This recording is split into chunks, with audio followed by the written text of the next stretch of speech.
I'm most excited for viewers to see how these people find each other against all odds, and how they find love, and how they get together and make a life. That's like asking which child is your favorite. I love being reminded of all the fun I had in the 1970s when I was stoned a lot. Matt and Jonathan are authentic.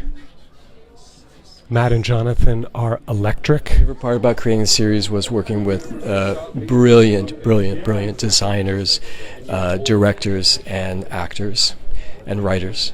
And the most challenging part was... It's epic, like for the ages. It really is. Their chemistry is electric. So it's a lot of words. I just put it into those answers, but I'm so excited the audience is going to go nuts.